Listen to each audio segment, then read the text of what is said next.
Alright, so I have some battles here. These are going to be the first 2 sets I did on my live stream yesterday. And I wanted to switch it up in the Fossil Cup. And I saw that Ferrothorn was looking pretty good in the format. So I decided to switch things up. And I'm still running Araquanid, which I'm staying true to the theme of the season and running bugs. Not that that was planned initially, but it just seems to be keep going that direction. Get smacked by the Stone Edge there, but I love Araquanid because of how bulky it tends to be. So yeah, these were from my live stream. You can always check out the full live stream if you want. I did 5 sets live. I'll have a link in the description and in the comments as well. But yeah, this was a pretty decent team, and I'll just say right off the gate, you might be seeing here on the graphic, I'm running Scald on Poliwrath. So initially, I wasn't even really too familiar with what was going on in the format. I didn't really play much of Fossil Cup even last time it was around. So yeah, Dynamic Punch, I didn't even realize until I was playing through these sets that, excuse me, that Dynamic Punch was actually going to be the better call on Poliwrath. So during these battles, I'm not actually running Dynamic Punch at all. I'm just running Scald because that's what I had. But as you can see, there's maybe only a couple battles where it might actually have had made a difference. And yeah, I talk about this more during my live stream as the stream goes on, because I really didn't even realize that would be the better moveset in this format. All right, so yeah, anyways, getting like a Lantern lead for Ferrothorn is amazing for me because I'm going to be able to just sit in on a matchup like this and generate a lot of energy. And they do end up making a great call and switching. Maybe I should have tried to build the energy back, but at the same time, I was thinking it might just be better to bring in Poliwrath here immediately, just so I can chip away a lot of damage with counter and also potentially get a shield. And I do get the shield, so I think double shielding. Oh, I don't even shield here. I think I get lucky. Yeah, it's Mirror Shot, which isn't common. I don't know. I feel like most people are running Thunder, Power Whip, but yeah, I get very lucky there, and they just end up quitting because it's, you know, maybe they just figured, yeah, I can't come back from that. I'm not entirely sure. Get a pretty bad lead here with this Cavalier. I safe swap into Araquanid, and there is Magcargo as their safe swap into my Araquanid. So that's a little scary, but fortunately for me, I do actually end up getting a shield here. And that's okay because I'm going to let this go through, get hit with the Rock Tomb, and I'm going to throw another Bubble Beam. They're not going to shield this time, but I'm just trying to get that attack drop. It doesn't really matter to me too much. I'm looking at it as, you know, this is a tough battle for me, but I'm going to try to bring in Poliwrath. So I'm going to wait this out, and honestly, I don't even think there's any real need for me to shield, but I think during when I was playing, I thought, you know, maybe I should have, oh wait, no, I don't shield. Okay, yeah, I figured there's no need for me to shield, so that worked out really good. In comes the Ludicolo, so I'm going to switch out, but yeah, it's looking kind of scary with the Escavalier here. So I'm going to shield. They do end up having Acid Spray, which is insane because, you know, I mean, it's a good call. It's just like a good decision on their end to do that. And I'm just not going to shield here, and if they throw Acid Spray again, there is a chance I can maybe retaliate with some damage. But even if they don't shield, it's still going to be a tough pickle because they do have Ludicolo back and they have the Razor Leaf. So it's not looking too good for me right now, especially because they don't really need to shield in this scenario. So maybe if I was running Dynamic Punch, that actually could have been a game-changing type of situation for them not shielding.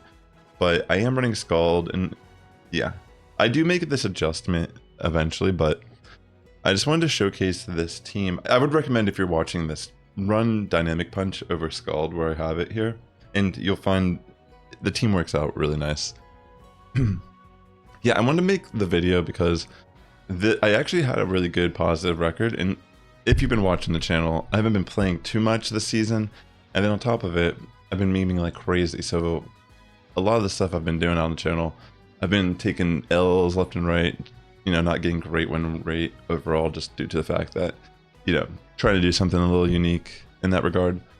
But this team, you know, I would say Ferrothorn, absolutely very meta in the Fossil Cup. Poliwrath also looking really good. Araquanid kind of proven its part on the team. So I find this to be a pretty cool team just from my experience playing it the last couple days. I climbed about like 300, 400 ELO running this team so far. So that's one of the main reasons I'm making this video. And also tomorrow I plan to make another follow-up video where I am running Dynamic Punch as well. But to be fair, there's only a couple scenarios where the Dynamic Punch is super relevant. It's mainly with the mirror matches with Poliwrath, and then also those situations where I can smack like a Ferrothorn or Steel type with no shields. It just works.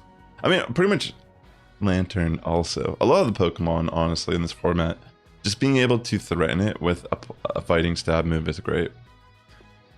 The main thing that walls it is like Jellicent, I think, in this format. If I can remember correctly, I'm trying to think what walls the Poliwrath. I mean, the bug types can, like the water bug types. I see a lot of people running Golisopod with Aerial Ace. I think someone was mentioning on my last video I made with Golisopod that you can run Aerial Ace, and that's I agree, like Aerial Ace is probably better on Escavalier or oh, I was lowering down my brightness. I didn't even realize I had that.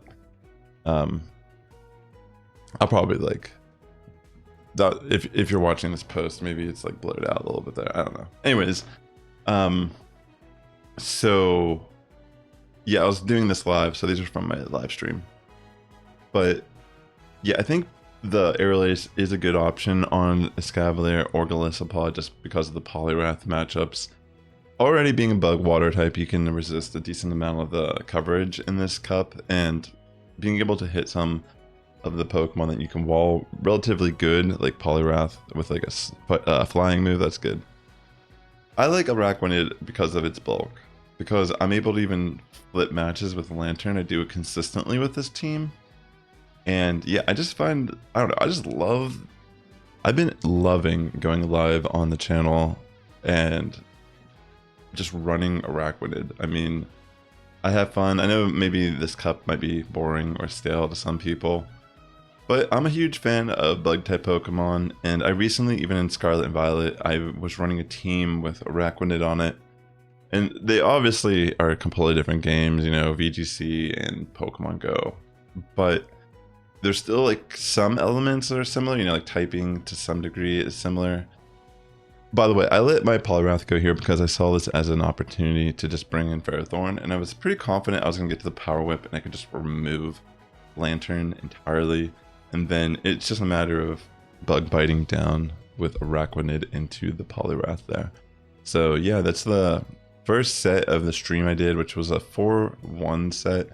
It's a pretty good start to the stream I had yesterday, even though I wasn't running the optimal move. And understand, like, I didn't even realize at this point when I was in the battle, because I wasn't even considering like how common frequent certain Pokemon were going to be. I was honestly just throwing stuff together that I thought looked cool. And I've been struggling recently in Go Battle League because I do not have a lot of charge TMs. And that's another reason why I've been playing. So I wasn't really, you know, I've been memeing a lot this season. I'm not like pushing for Legend particularly, but the last 2 days I've just been pushing Elo. And I know I'm low right now. I'm not like, I haven't even hit Veteran yet. But in 2 days I was able to climb from like 1900-ish, like highest 1900, low 2000s to around like 2300, almost 2400, I think. I'm pretty close to Veteran. So I think there's actually a really good chance I could hit Veteran in the next few days, depending on how well I'm able to play. And if this team doesn't just start getting hard countered, which I don't think is going to happen, because anything that hard counters Ferrothorn lead doesn't really like seeing Quagsire lead or Swampert leads. So yeah, there's some really unique scenarios that occur in this format where, you know, even though a lot of people might make teams to bait out Ferrothorn to remove it, I still think it's a good pick to run. And yeah, this team, I don't know. Like I said, I'm still low elo, but I know at some point I would like to maybe even get back into the competitive aspect of playing Go. I don't know if I'll do it in the next cycle after Worlds, but I don't know. I've been like really enjoying playing again, even though the state of the game feels so laggy. I'm actually like I've been pumping out content this last week, and it's just purely because I've been enjoying. Like it started off initially because I wanted to make sure I was getting more charge TMs for the Rocket event this weekend, because I have literally like 3 to my name right now. I was able to get my Shadow Cresselia, and I was able to get frustration off of that, which I'm super excited to showcase in Great League when it comes back. But aside that, yeah, I've just been like, it started off initially just wanting charge teams, but now I'm actually playing almost every day because I'm like generating resources. I'm having fun. I've gained a lot of elo in 2 days, which I don't know. You could look at it like, well, you haven't been playing. And someone popped in my stream on Twitch, you know, because I've been streaming to Twitch and YouTube at the same time when I'm doing my live streams here. So yeah, like I used to be like one of the like better battlers in the game, you know, like not that it matters, you know, I have other things I'm working on a lot right as of recently, and people have gotten so good at Go Battle League, so it's not easy by any means. It's not like the level of like opponents that I've like faced are just so difficult nowadays. But I don't know, it just felt nice to like, because I haven't been streaming that often in general. And it's cool to have people pop in who have been there like for years, because I've like on and off streamed the past couple of years, but I used to stream pretty frequently, almost like daily. And yeah, it's like cool. I don't know. It just makes me feel a little nostalgic. You know what I mean? Like it's cool to have like good memories with like people that I've built over the community and such. Just wanted to use this as an opportunity to thank you if you're watching this. I appreciate your support here on YouTube. I've been working on this channel for a while now, and yeah, I mean, for the most part, I've let it taper off occasionally when I'm busy with life. But yeah, if you're watching right now, super grateful for you to take time out of your day. Hopefully you're enjoying yourself. You're taking care of yourself too, and you're enjoying the content I'm putting out. Maybe consider liking the video as well. It helps me out. Helps me out a lot. And that's all you gotta do. You don't have to pay me any money or anything. Okay, so for the most part, this set, I had some really nice matchups with the Ferrothorn lead. I pretty much just completely dominated this set with Ferrothorn. No issues whatsoever. And, you know, like I was saying more at the beginning of the video, my Poliwrath doesn't have the most optimal moveset. Scald isn't going to get as much value in this type of format as running Dynamic Punch, or even running Power Up Punch could be. I could see Power Up Punch, and I have seen people running it. I think even some of the battles today, or at least during this live stream, or during the video I'm going to post tomorrow, or the other live stream I did. Woo, so many things going on.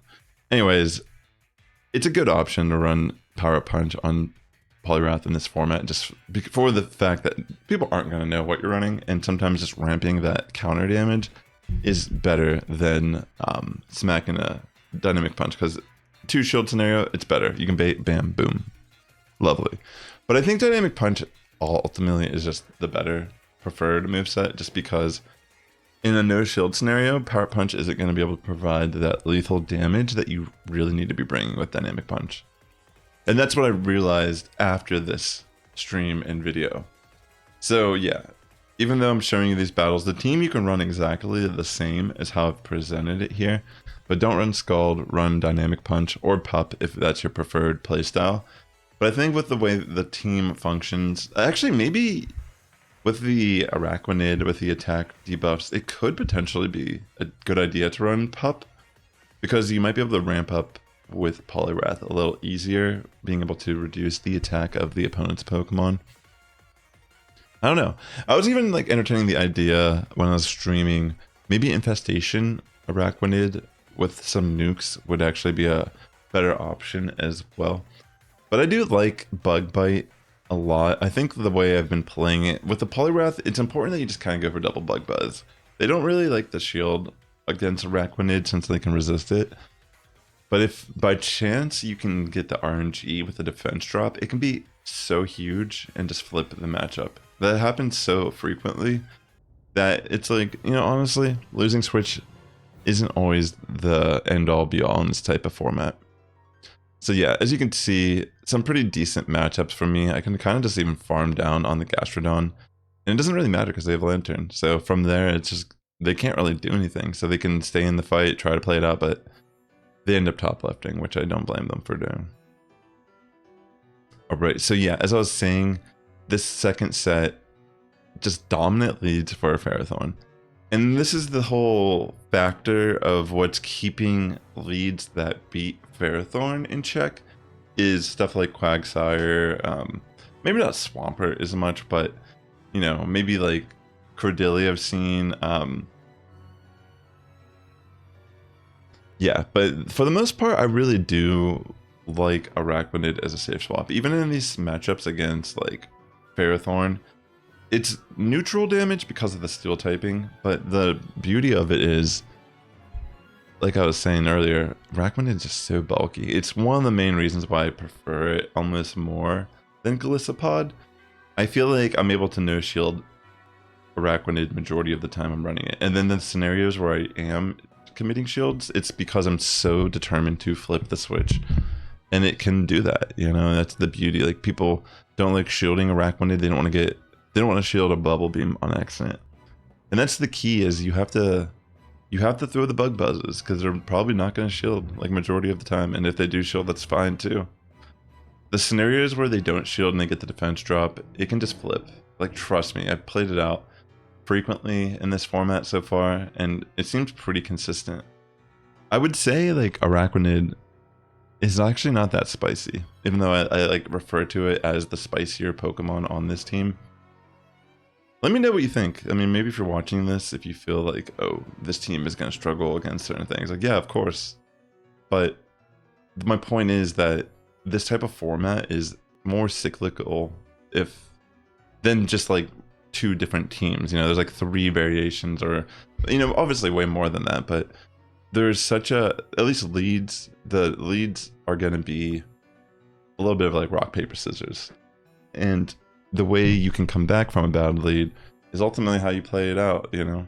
Because I had a lot of bad leads in the later version of this stream, but upon, you know, what I ended up adapting to, I found way better ways to play the bad leads. So thanks again for tuning in. And with that being said, ladies and gentlemen, the Sass Squad is getting stronger each and every day. Good morning, evening, afternoon for tuning in. I'll catch you in the next one. If you want to watch more Go Battle League content from me, consider watching this video right here or this video right here.